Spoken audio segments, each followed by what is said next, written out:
The X one doesn't always work. Let me just double check one thing quickly.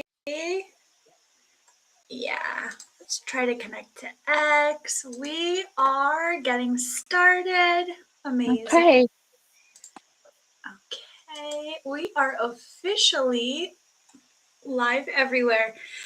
Welcome everyone to the Wednesday show of Catholic Owned Live. I am your host, Brooke Joyner. I'm the co-founder and CEO of Catholic Owned, and I'm just honored that you're with us. So thank you for joining us wherever you're watching. Be sure to let us know in the comments. We do check comments either during the show or after. So for sure, let us know where you are watching us.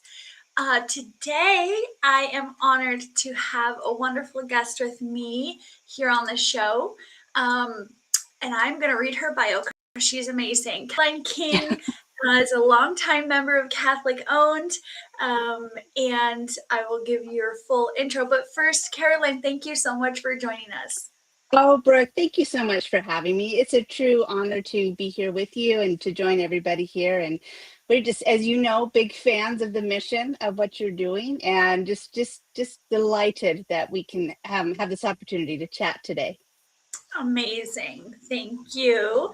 Okay, and I am going to read official bio so everybody gets the full story because it's a really wonderful bio. So Caroline King and her husband Rich are the owners of CatholicFaithStore.com, a thriving online Catholic goods retailer serving customers nationwide and internationally.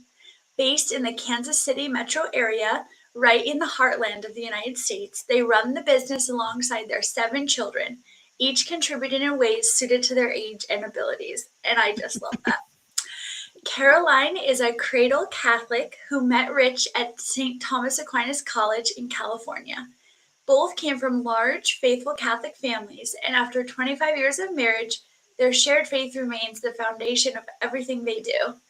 In 2020, during the height of COVID, they purchased CatholicFaithStore.com from its retiring owners, and it has been their primary source of income and a true entrepreneurial calling ever since. For the Kings, this business is more than commerce, it's a mission.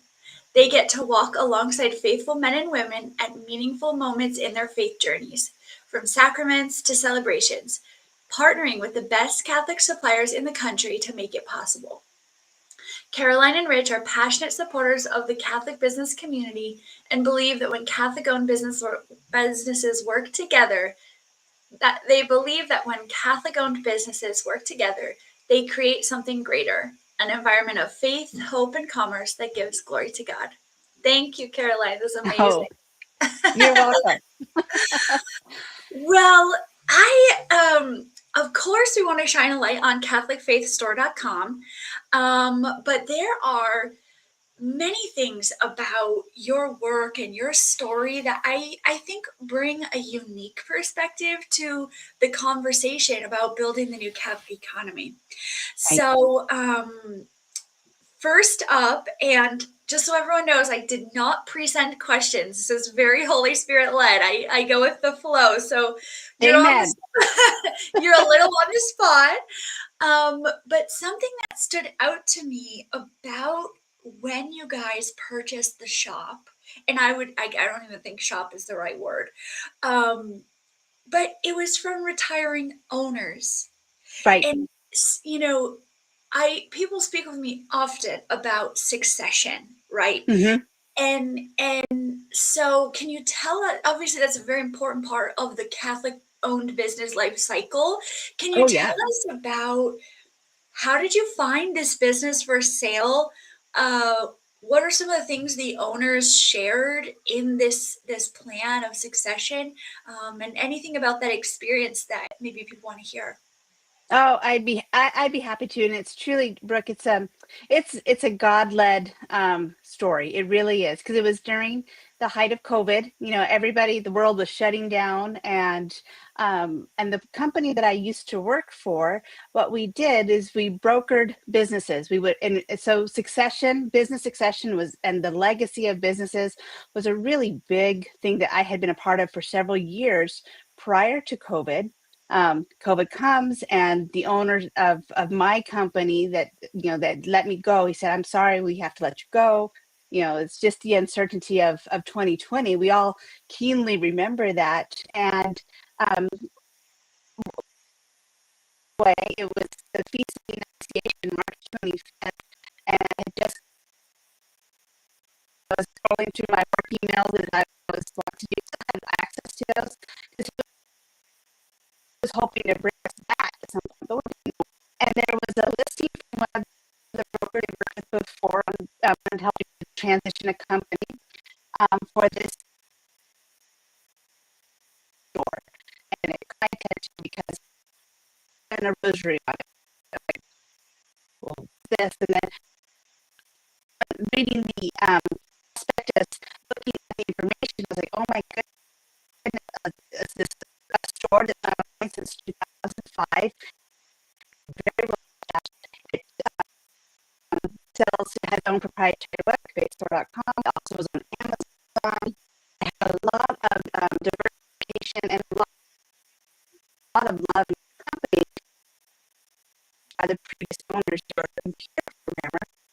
So they did the whole ecosystem of how to build from scratch, and they were looking for to sell it to them, understand the mission of Catholic Store, and to maybe to this level. And I really wanted to be buyer. To approach them, we'll approach them with an offer, but they had we clicked,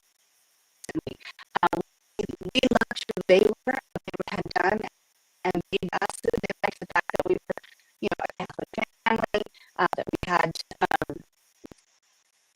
entrepreneurial roots. So even though I was working at a job at the time, or it had just been let off, but we checked a lot of boxes for them to help them for their legacy, and it checked a lot of boxes for us to how to provide for our family. Oh, I believe Caroline may have lost connection. No problem. She's going to be jumping on again, I'm sure. So I will just talk a little bit about this concept of succession is so important. As I mentioned in my question to Caroline, I hear from people often that there are not solutions for people who have built these businesses. They've